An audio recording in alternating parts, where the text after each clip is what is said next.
بسم الله الرحمن الرحيم. ولقد آتينا لقمان الحكمة أن اشكر لله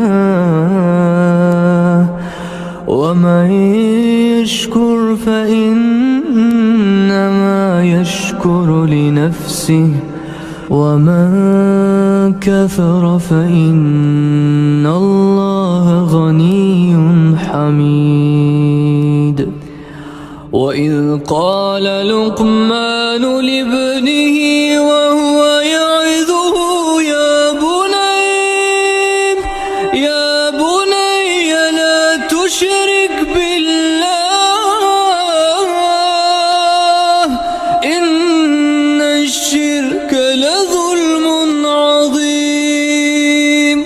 ووصينا الإنسان بوالديه حملته أمه وهنا على وهن